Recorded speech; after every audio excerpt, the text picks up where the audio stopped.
Hello and welcome to this very special session today. My name is Peter Brown. I'm the Learning Experience Manager of Trip by Trip, the implementing organization of the Weaving Resilience project, the initiative that connects students, experts, and stakeholders from Bangladesh, Germany, and even other countries.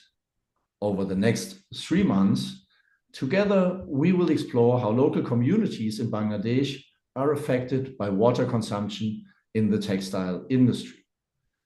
It is therefore an absolute honor to welcome today Hasin Jahan, the country director of WaterAid Bangladesh.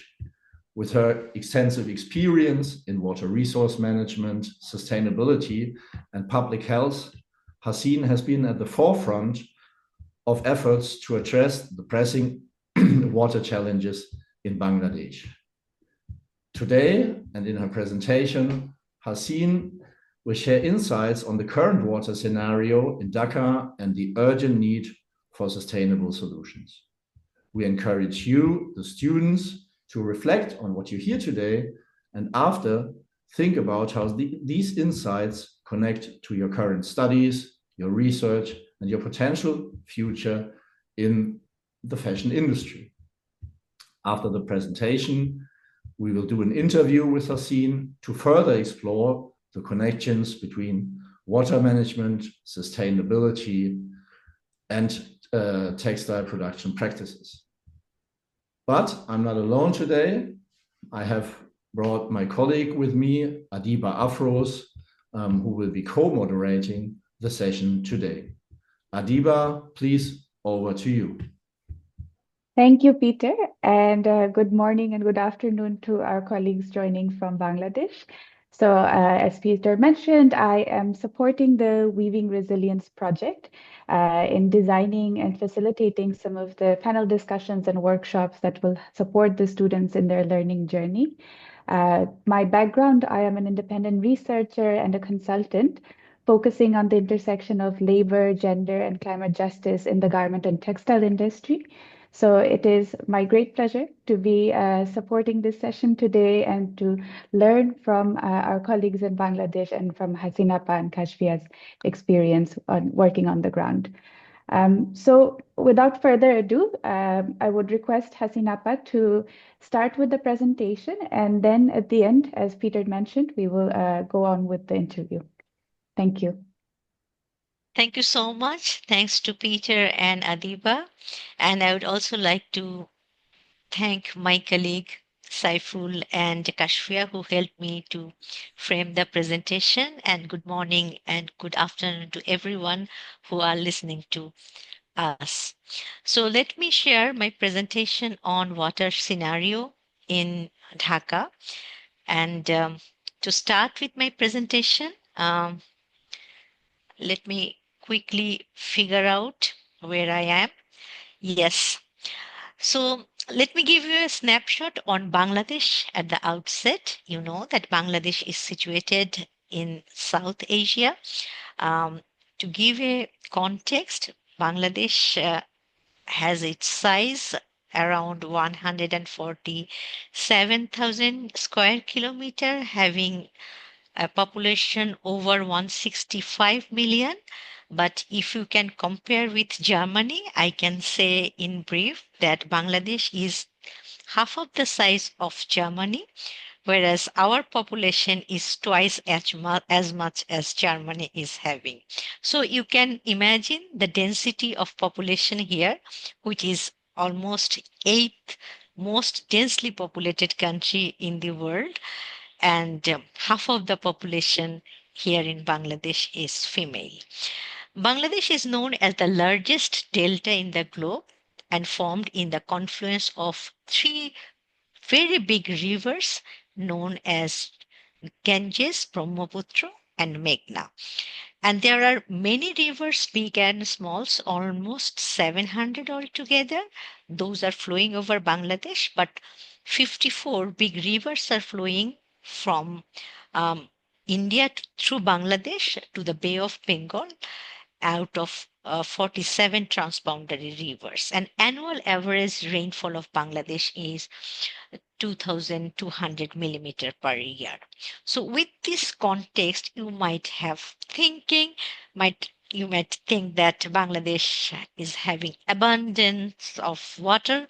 So let's see where we are in terms of water security index.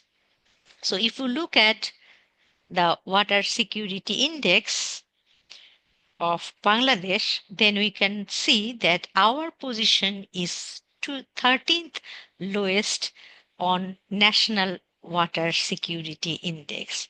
Why it's this? Because there are several criteria based on which the national water security index is determined, like economy, urbanization, environment, water related issues and factors, and many more. And soon I will be reflecting on those.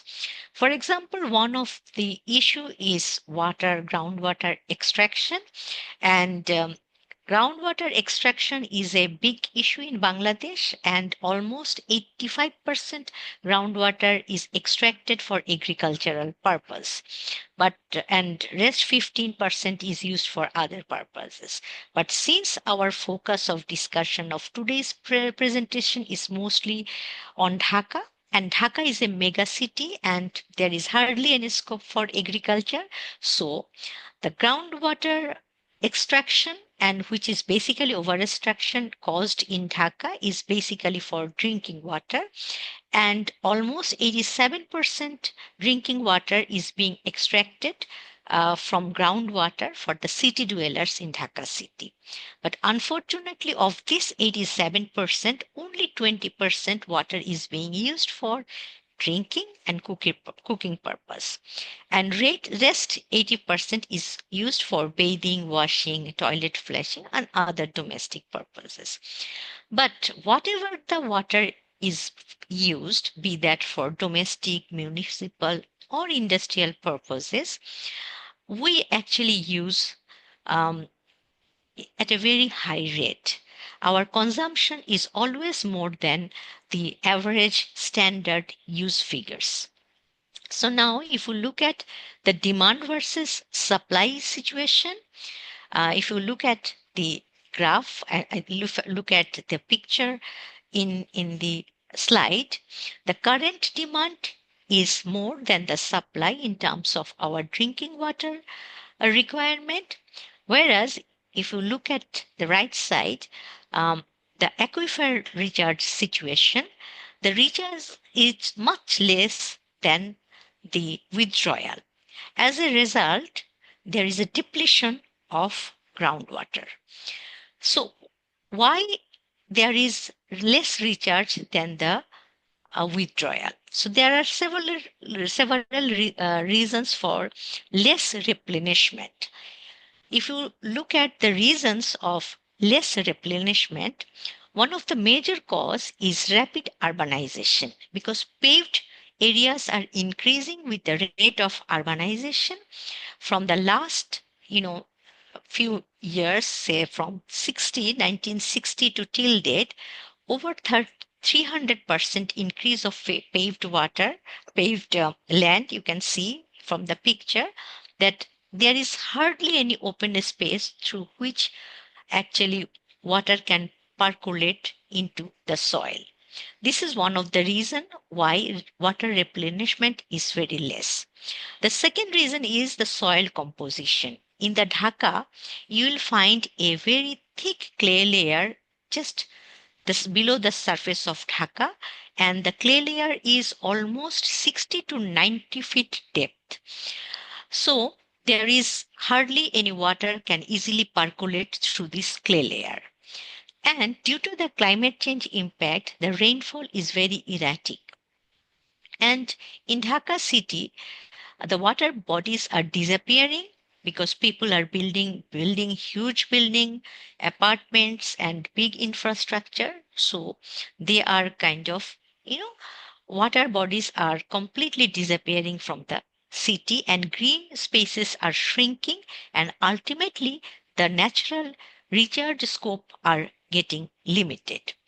So if you see the two maps in the slide, And the difference between 2004 and 2010, you can see that how this groundwater depletion is taking place and all the red areas are increasing across the country.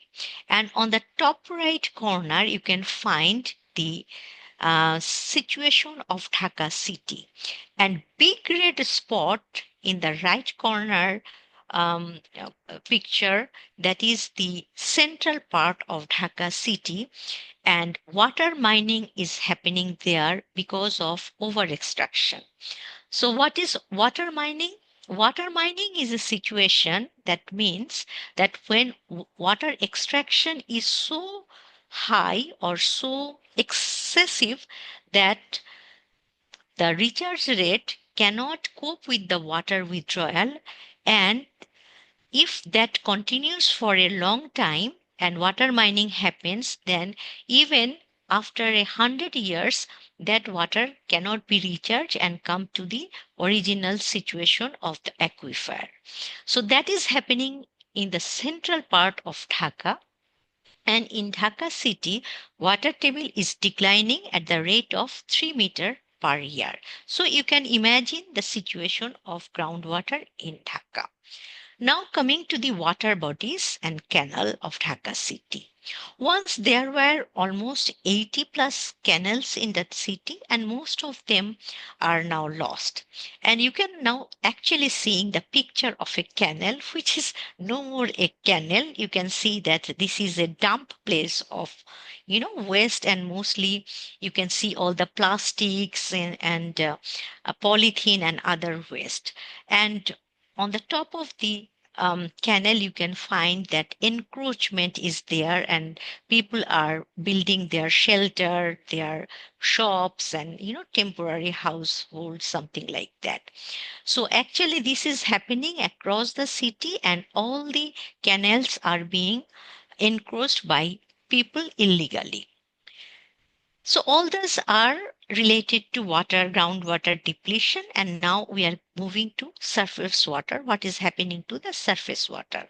Surface water is subject to different kind of pollution. Dhaka is surrounded by 4 big rivers, reasonably big rivers, and several water bodies and canals.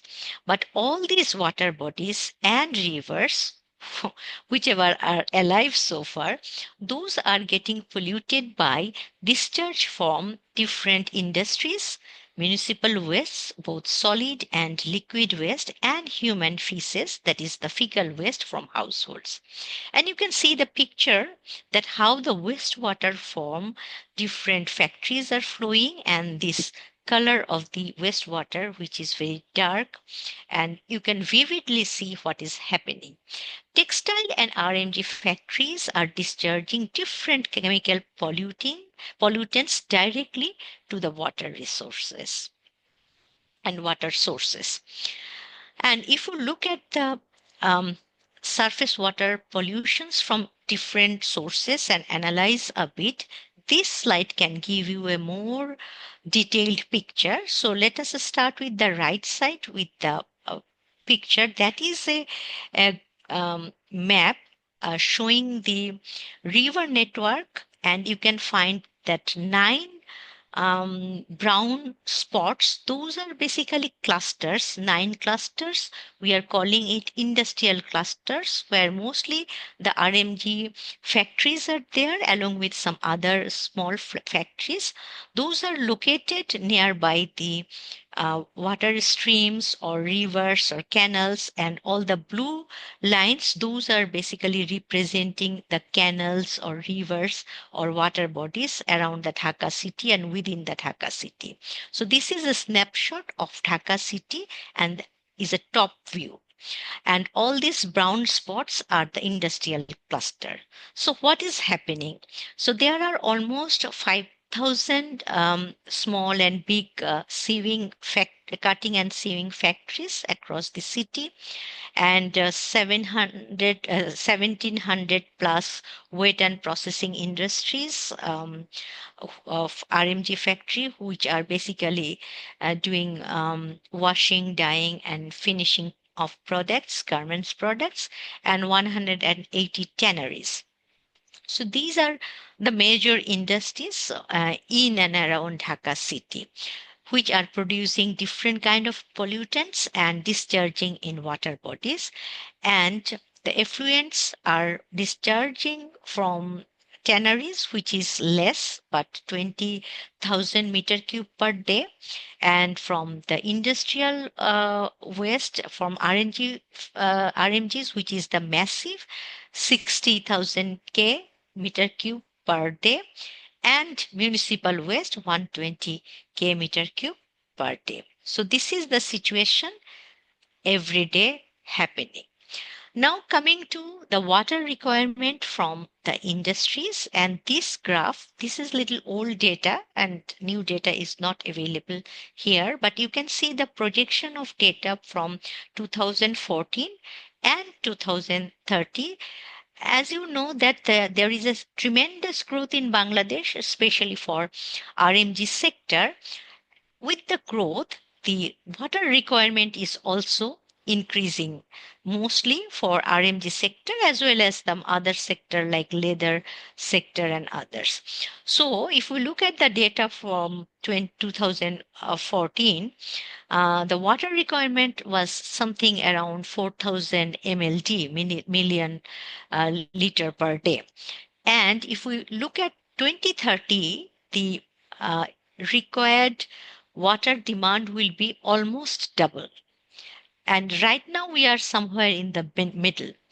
It means that over the time, during the dry season, there will be a deficit of 26% of water, and the demand will be increasing over time over 250 times. And if I try to simplify that how much water is required by the industry, the simple analysis is that if 1 kg fabric is produced for after dyeing and washing, it will require the amount of water equivalent to 2% is required for their and equivalent to one. If we compare that how much water is required for tanning purpose, 1 ton of tanned leather is required 4,000 liters of water for this purpose. So you can kind of imagine that how much water is required for industrial purpose compared to domestic or individual um, purpose. So that is a kind of comparison. Now let's discuss a little bit that how this industrial requirement as well as their impact on environment is impacting the communities. You can see that almost 30% people who are living in low income communities known as slums in Dhaka city, 30% people they actually have safe access to safe drinking water. That means the rest of the people are not actually having access to safe water for drinking purpose. And most of the RMG factory workers are living in these low income communities. And 42% water sources are contaminated by fecal bacteria. And women obviously are sharing a higher burden from water related work, be that fetching water, be that household worker work, or child care or anything related to household chores as a part of the social culture and norm in Bangladesh. 63% women reported experience some form of harassment due to safety concerns because they have to collect water from far when water is not available for drinking and other purposes. Now, let me reflect a little bit on the regulatory framework what Bangladesh is having and where we are. Um, so this is a complex thing. So let me clarify in a simple way. So there is an act Water Act 2013 in Bangladesh to protect the environmental concerns related to water. Based on Water Act 2013, there is a rule formed known as Water Rule 2018. And according to that rule, the regulatory bodies are framed here in this diagram. If you can see, there are 4 different ministries who are mainly the main water user ministries. The first one is local government rural development ministry. So under that ministry, all the city corporation, all the utility agencies, and the water departments, those are there in the first block. In the second block, you will find Water Resources Ministry. So this ministry is a big ministry that deals with all the rivers, all the big things, big water resources. On the third block is Ministry of Agriculture, and they deal with fisheries and aquaculture, marine, all these things. The next one is Ministry of Environment, Forestry, and others. So under that, Department of Environment exists. The role of Department of Environment is the regulatory function, because the ministry, Department of Environment is supposed to be the regulatory body and to control the pollution and have the authority to oversee everything. And the right corner, you will find under other ministries, Ministry of Industry, Textile, and Jute. So these are the ministries and these are the agencies below that. And on top, you will find 2 bodies. One in orange color, there are 23-member committee known as the Executive Committee of National Water Resources. And on top, that is the highest body of National Water Council, which is headed by the head of the state. And the second committee, which is the Executive Committee, 23-member body, ideally this committee is supposed to make decision how these all 4 ministry will be coordinated together, how they will be working together, and they will be abide by all the laws, all the acts, and so and so. So what happened between 2018 to 2024? All these policy documents were approved and everything, but these 2 top level committee didn't form until last 2 years. And 2 years back, these last 2 committees were formed, but they didn't activated or started functioning. And before the change of this interim government, until very recently, those 2 committees remain non-functional. So they didn't started acting. Very recently, just 2 weeks back, these 2 committees actually reconstituted. And fortunately, I became a member of the executive committee, one of the executive committee member of this orange committee, the second tier.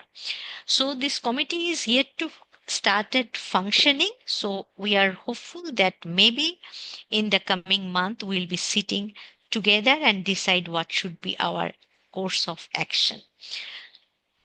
Now, what are the governance challenges? So far, I've described that so many things are happening.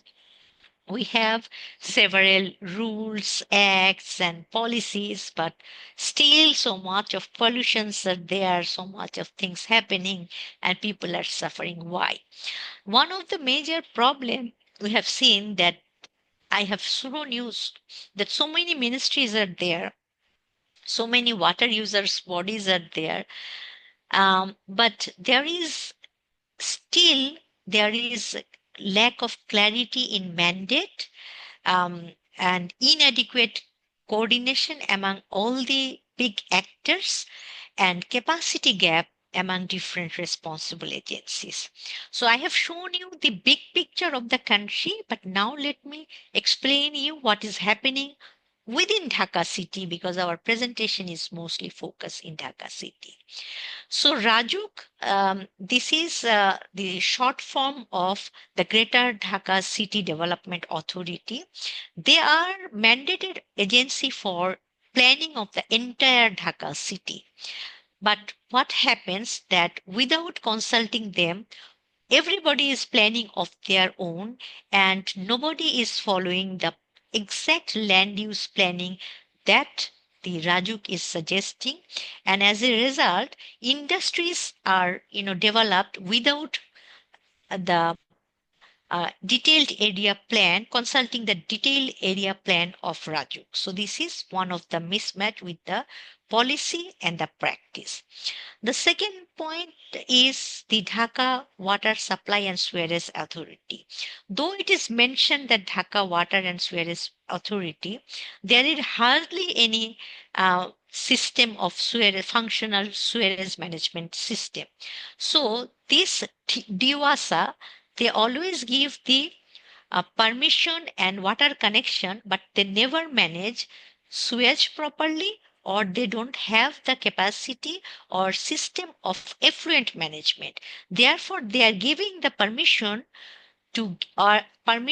and they are giving the supply of water to the industries, but they are not having the capacity or system of effluent management. Now, the next point of Dhaka City Corporation, they are giving authorization for or permit to the industries to set up the industry within Dhaka city, but they neither have the capacity to industrial waste management or effluent management, are not they have the regulatory function for handling that. Now the next point is the Department of Environment. They have the mandate of the by mandated they have the mandate to kind of monitor the industries and control the pollution, but they don't have the human resources or technical capacity to manage this. And the last one, and not the least, there are rules and regulations, as I mentioned, but enforcement not happening. Now, this is my last slide. So, what to do to secure a water secure future? The steps should be, or pathway should be, we have to strengthen the governance and coordination. And to do so, actually, we have to set up and make the committees functional that I have mentioned few minutes back. The second thing, we have to strengthen all the institutions so that they can monitor the pollution, control the pollution, and bring the enforcement into the system. And we really need to educate people at all level on water education. And we have to introduce the adoption of ISO 14000 for the industries. We have to we have to kind of encourage the industries to minimize the waste production and take the strategies for those. And we have to ensure foster public-private engagement, community participation, and enhance public-private partnership. And not the least, but not the least, ecosystem restoration and promote green infrastructure. And quickly to say what WaterAid is doing, WaterAid is working in 22 countries, and Bangladesh. In Bangladesh, we are working for from 1986. Our mission is to work for the poorer people, to offer safe water, sanitation, and hygiene. So far, we provided safe water to over 4 million people, sanitation over 8 million people, and hygiene to almost to the same number of people. Initially, working for industries was not our mandate, but we understood that they are very high user water group. So we really need to influence them. So with that interest, we started working with them from 2016. And till then, we helped them to start rainwater harvesting so that they can use that water, harvested water, for their industries or factories for washing purpose, drying purpose, so that they reduce water extraction from groundwater. So that is one of our objective. And so we also encourage them to recharge water. So by this time, we facilitated recharge of water by 2.3 million gallon of water. And we also help several industries workers to improve their water and hygiene situation. And many of the industries with whom we are working, they use rainwater, harvested rainwater for their production purpose, for dyeing and washing purpose. Here is my last slide on our work and my presentation. You can see a series of tanks. Those are for rainwater harvesting system uh, at a fashion industry known as Incredible Fashion Limited. On the right side, you can see there are some other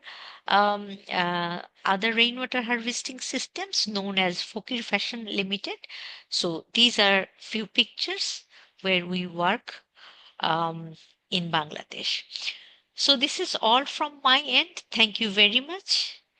Um, Let me take a pause here. If you allow me, then I can switch off or put my slides down. Thank you so Thank you. much for that very insightful presentation, Appa. I think you strongly established the urgent need to discuss this topic, and it also shows how climate change is perhaps worsening the impact on the ground. One of the slides you mentioned that 87% used for 87% of the groundwater in Dhaka is used for drinking water.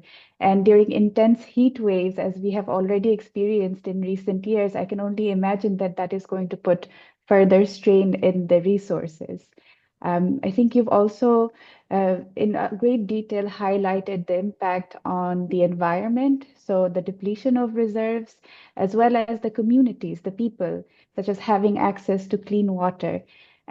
So to just start off the interview round, my first question to you would be when WaterAid works on these topics on the ground, how do you engage with both the environment and the community through your interventions? Can you really separate the two levels, or is it something that you have to take an integrated approach towards? I think environment and people, these two are inseparable. We really cannot separate the two. And our approach is always integrated approach. So yes, we cannot use, isolate the two. Mm, And we kind of go with the integrated package.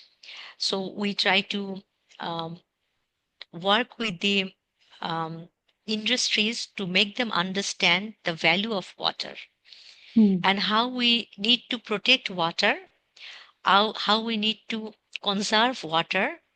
So one way we try to influence them with scientific evidence and how our work will benefit them to make them understand.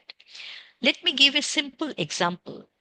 For a dyeing industry, they need water that needs to be a little bit alkaline, not a little bit acidic, not alkaline. When they use water from extracting underground, that water remains a little bit of alkaline because of the pH value. So they need to treat it and then they need to use it. So we tell them that if you don't use groundwater, if you simply convert it to rainwater, you just harvest rainwater, which is acidic by nature, you don't need to treat it. So it will save your money and it will save the environment. It will be a win-win position for you. Then they become interested because they are business person. They understand where the profit lies. So this message works for them. At the same time, we work for the benefit of their, RMG workers. They are working in their factory. So we also work for their safe water, for their safe sanitation and hygiene, both at their workplace and where they are living in low income communities. So sometimes at the very beginning, they don't want us to work with them, allowing their industry, because they feel that if we go there, we work with them, they will lose, the worker will talk to us, and it will be a loss of their work time and so on. But when they realize that if the worker start practicing better hygiene, and if they drink safe water, they will suffer less from diseases, their work hour will increase, their productivity will be increasing. So when they understand their benefit, they become interested to provide safe water to their staff. They want to make provision for menstrual hygiene management for their staff. So this is a win-win situation, and we kind of try to make a package so that they understand the benefit of better environment and better living condition for the people. Thank you for sharing that. I think that's a really excellent example of the benefits of thinking of more innovative solutions that work for everybody when it comes to managing water better. You mentioned a very interesting point about working with workers with both inside factories but also in their communities. And it's something we it's missing in a lot of interventions that tend to only focus at the factory level.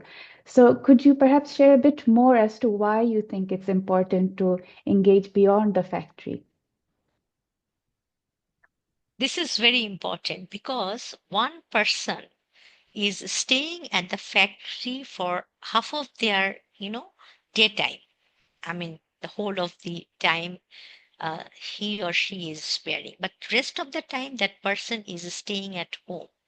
So if you are not providing the same environment, same hygienic situation, and same facilities and scope to practice what she or he is carrying her learning from other places, there is no point of application of it holistically. So the health benefit will not be completely harnessed if the same safe sanitation facilities is not at her home. The same safe water is not at her home. And if she is not having the same menstrual hygiene management facilities practicing at home. So we believe that to lead a dignified life, she needs support both at factory level, at home, and her own life, and not only on in her own life, she also needs to have the same facilities for her family, for her surrounding. And let me give one more example, that if that lady using is an open defecation, or an open toilet, and her other family members or her neighbor is using the open toilet, there is no point if you giving that lady a very sophisticated toilet at the workplace, because the germ will she will be carrying from her home, and she can suffer from the disease from using the toilet at her home. So you really need to ensure that she is availing better standard of living at both the places. So that's the basic principle. Um, and exactly like that, it's such an important insight that work is just half of a worker's life. And oftentimes they are going to work so that they can ensure better lives for their families and their communities around them.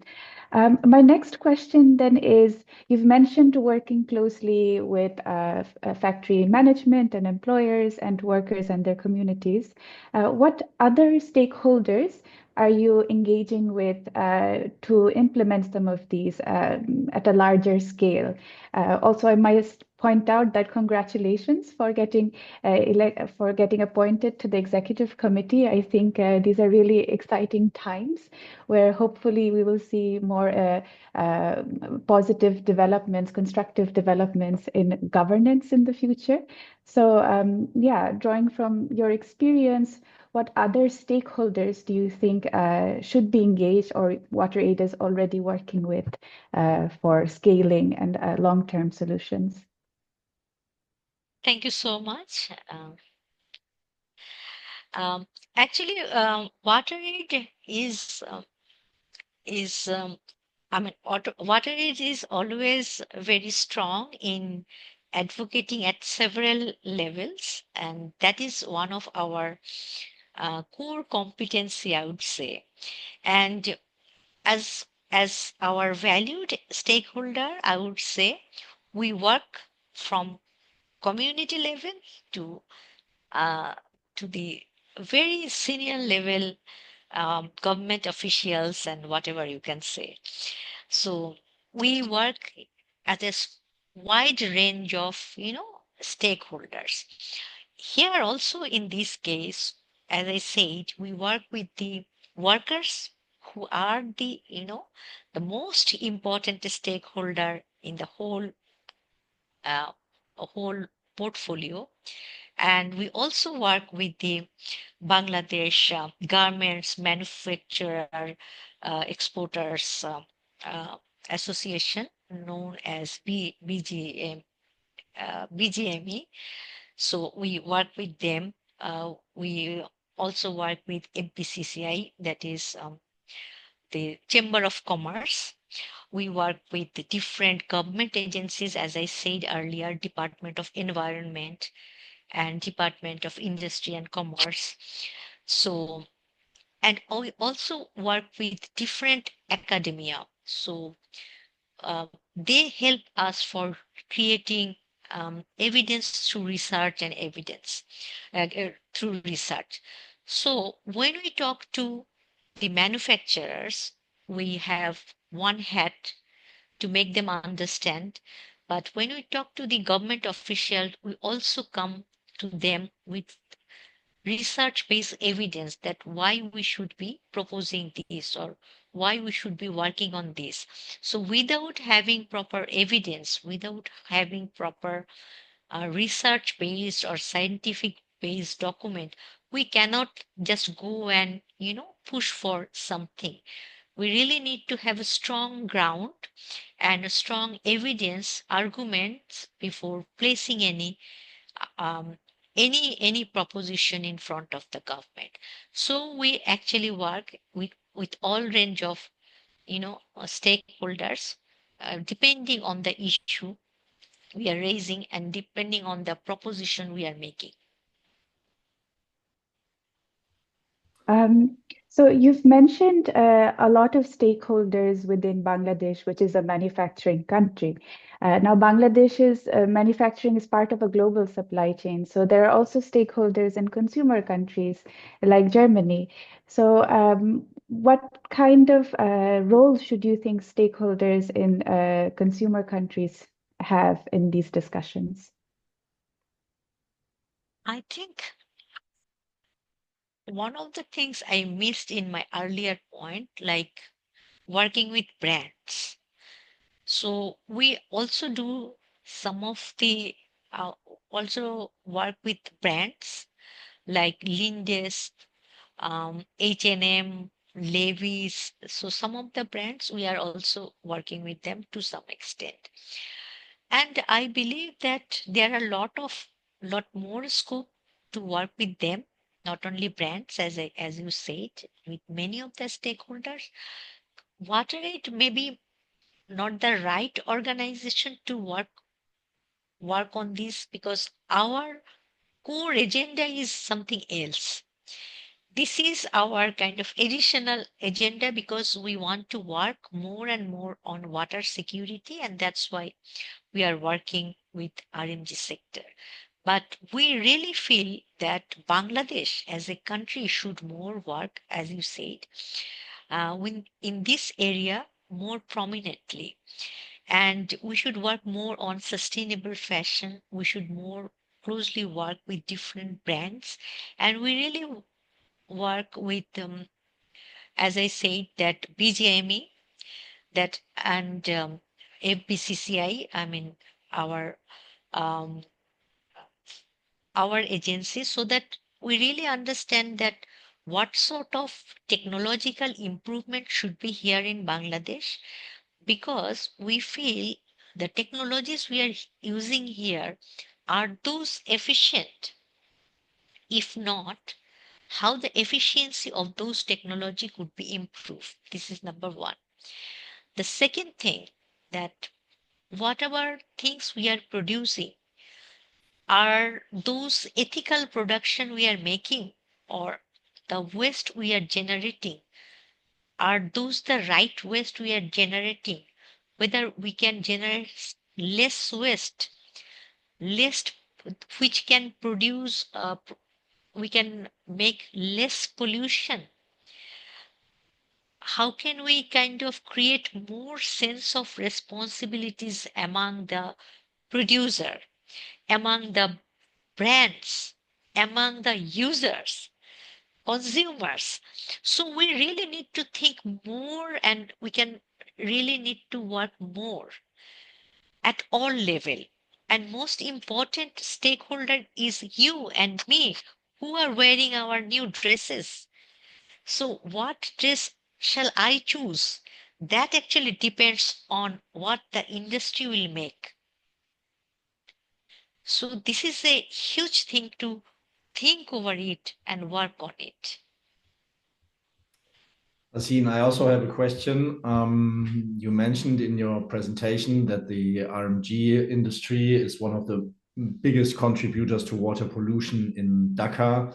So I was wondering if you could elaborate on the main pollutants discharged by this industry and the long-term impact on water quality in Bangladesh a bit more. Okay, so one of the thing is dyeing industries, because dyeing is the main pollutant. And since it's a chemical pollutant, so it's very difficult to, I mean, for treatment. And there is, I can explain, and I will try to, let me try to explain it in a simple language.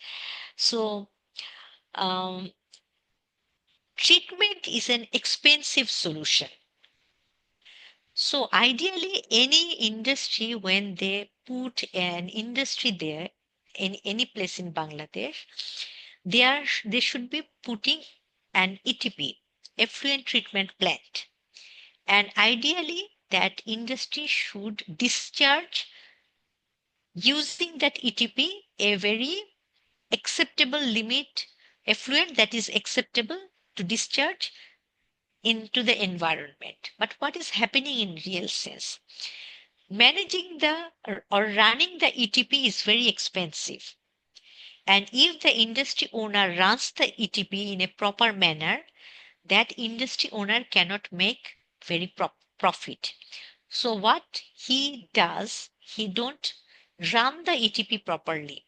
As a result, that industry owner actually discharges the pollutant or polluted water without properly treating into the environment to make profit.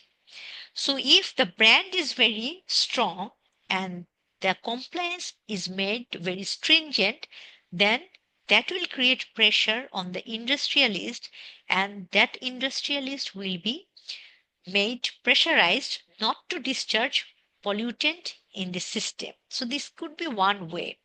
But why it is not happening? Because that industry want to make profit. And if he cannot make the price less, then he cannot get the order from the country like you. So they want to compete with, say, India, they want to compete like China, Vietnam. So at the cost of, at what cost? At the cost of pollution, that individual is making profit. So this is a huge chain and it's a vicious cycle. So one person struggling here, shouting here, raising voice may not solve the problem, because this is a bigger part of a bigger economy, because this relates to the livelihood of hundreds of people here in Bangladesh. So stopping the business, making the industry, you know, what should I say? Stopping, telling the people that you cannot do it, you stop the thing from tomorrow. I mean,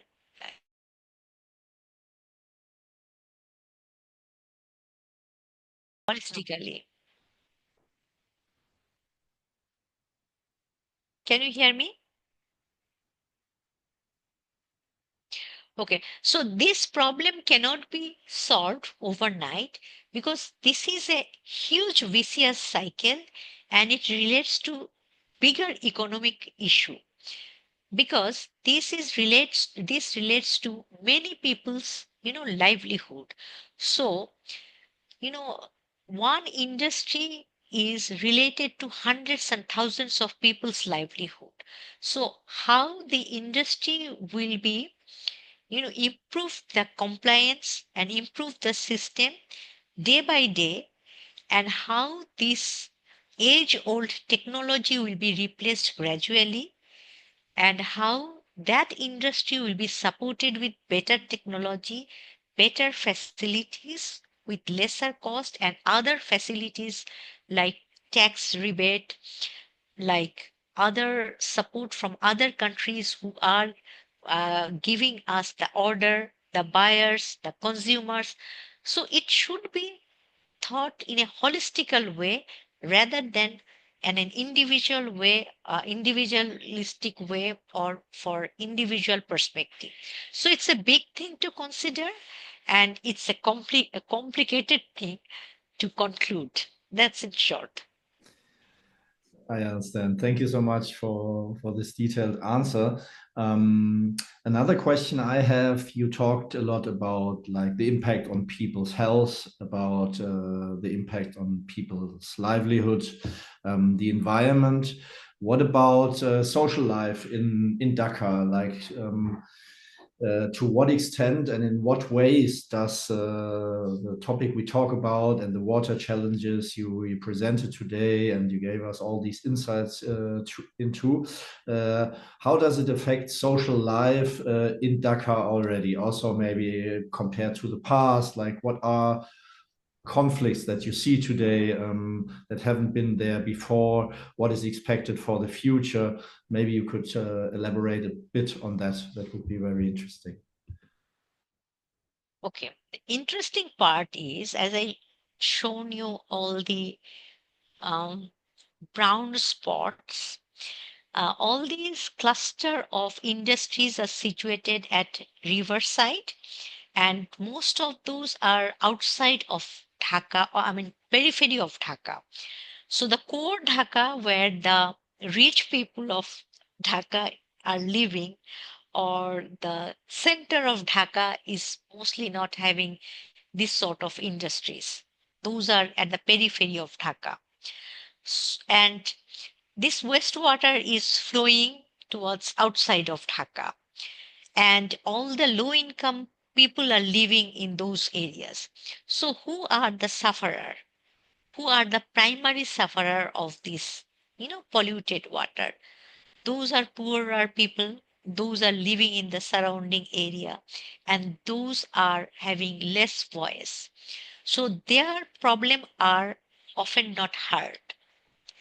So that is an issue, and that's why most probably these issues are not discussed over a cup of coffee. These are not coming in every day in our newspaper. So this is one of the issue, that's why those issues are not coming in our newspaper, in our daily life discussion. But these issues are aggravating day by day. Now, what is happening, as I shown you in my slide that one person is, washing with soap in that riverside with that water. So most of them are having itching at their, uh, legs and hands and bodies. So this is very common. And people in those area became so used to with all these things, they just don't feel that they are suffering from all this problem because of this industrialist or this factory, or they are liable for their suffering. So this is very unfortunate. People think that this is natural. They are having itching, they are having, skin disease. This is their problem. And this problem is caused because of them, not for others. The reason of their problem is not somebody else. So this feeling is not making them aggressive, making them to protest or making them to ask somebody else to solve this problem. So they feel that they are having itching, they have to go to doctor, they have to solve by themselves. So the problem remains within themselves as their own problem. So these are happening at downstream. And now, as you say, that what the future looks like. The future looks like when this will impact the rich people, the industrialists, and those days are coming. Because now people who are living in the outskirts, in the industries, the rich people who have the industry, they are now suffering from water shortage. As I shown that the water demand is increasing, and when they are trying to set up their factories and they are not getting enough water, they are now thinking that what to do. How do we get good water? How do we get enough water? And now they are rethinking how to get good water, from where we are getting, collecting uh, more water. And something also happening like in not in Dhaka, in other city, it happened that one or two big factory got shut down because they don't have enough water. So it might happen after some times they have to relocate their factories because of not having good water or adequate water, or water being very expensive because they have to bring water from somewhere else. So now these factories are looking for alternative technologies like ZLD. You know that zero liquid water discharge, or how to minimize the zero discharge type of technology. They are looking for alternative technologies, and they are getting interested more and more on green infrastructure and technologies. And let's see how the future uh, looks like and comes to us. Okay, thank you so much. Let's hope for the best. Adiba, we have 2 more minutes, so maybe one final question from you, and then yeah. Sorry, I was on mute. Okay, 2 minutes, so that's not a lot of time. Well, Appa, as you are aware, this is part of a project that is bringing together students from Bangladesh and Germany.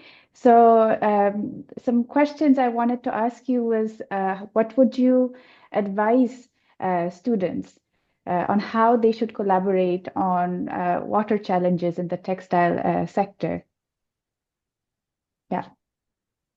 I think in Bangladesh there are a few good universities, textile engineering university, and also fashion industry, fashion related universities. So if you can plan some exchange visit with these universities and plan some joint research and exchange visit, or exchange of sharing good practices, or learning visit, learning sharing interventions, that might be very interesting, and learning opportunities for both the countries, and students from both the countries might be benefited, and also kind of exchange of technologies and learning could be an option.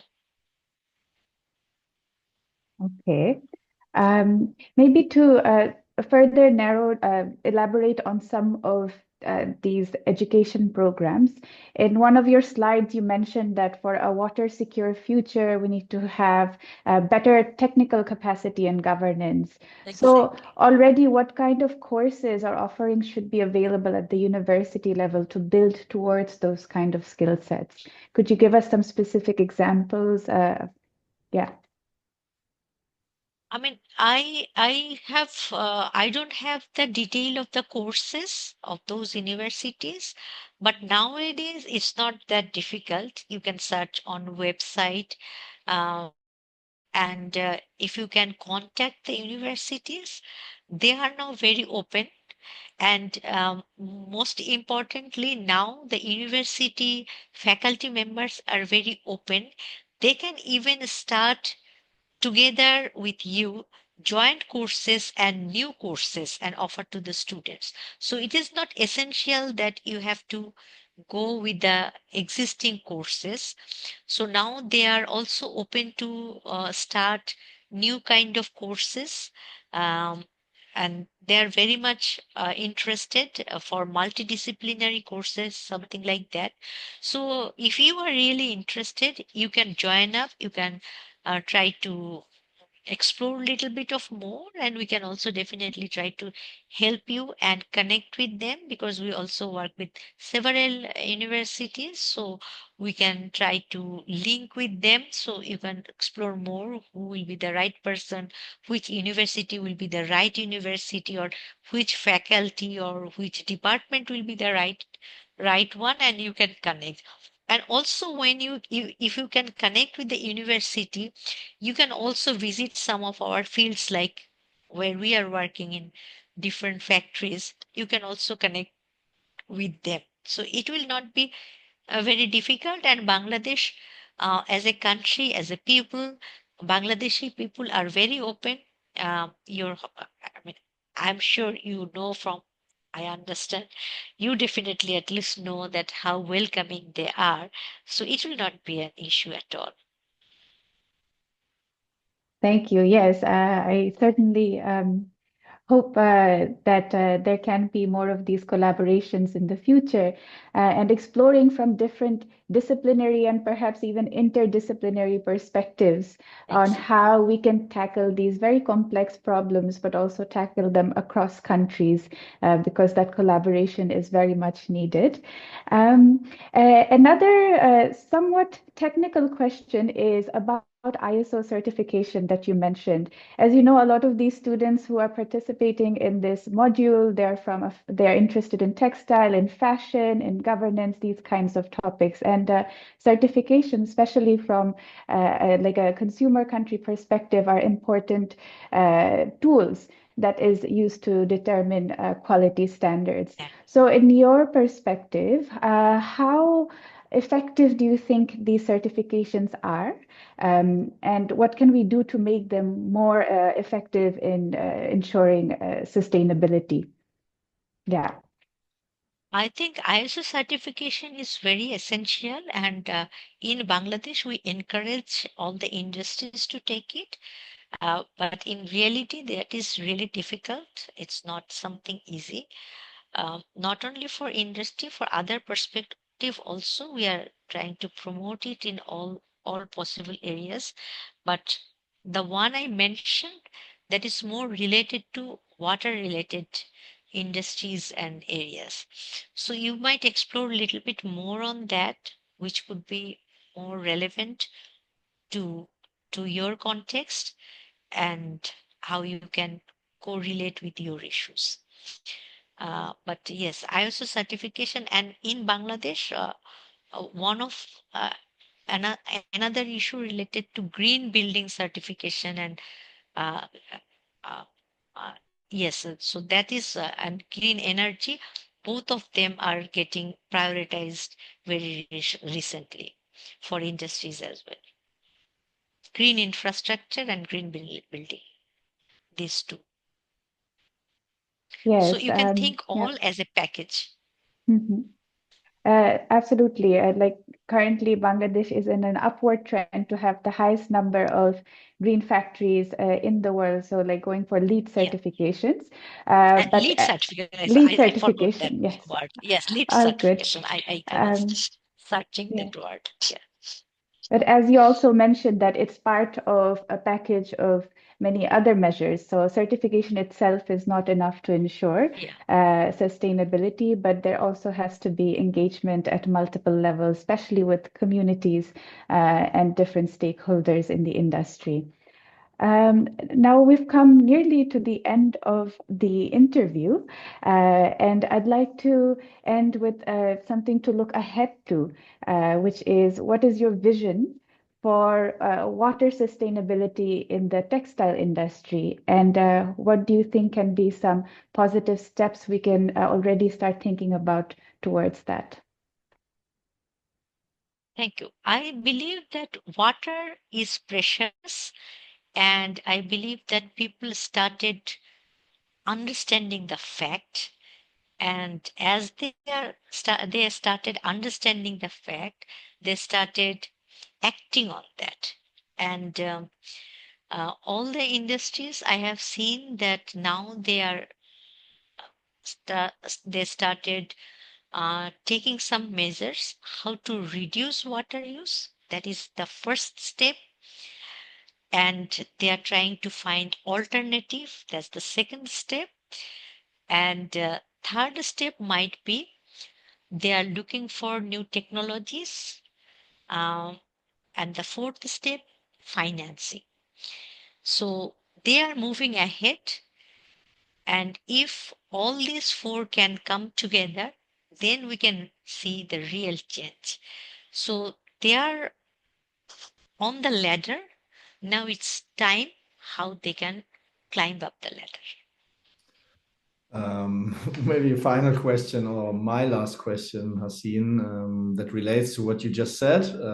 At least I understood that it's like what you just said reflected a bit more like the perspective, the Bangladeshi perspective, and what factories in Bangladesh could do. What can Western brands do? Maybe also, what can they do to support the factories, the industry in Bangladesh with regard to water security? Thank you. I think I would suggest only one thing, that they should be responsible brand. So if they become responsible brand, they will understand that how they will make us to make how should I frame it? I mean, if they are responsible brand, they will make sure that we should be compliant. And if we have to be compliant, then all the regulations will be in place, and we will make sure that we are not polluting anymore. So that's my expectation. Okay, yeah, it's not too much to ask for, I believe. So Yeah. let's hope they hear you. Yeah. Absolutely. Thank you so I much. think it's responsibility, shared responsibility is Exactly. essential to move forward. And it's come up in the discussion earlier today about costs. And I think that's always something that we hear from all sides, that it's not cheap to move towards a sustainable future. And so everyone has to play their part and pay up, I suppose, to work towards that.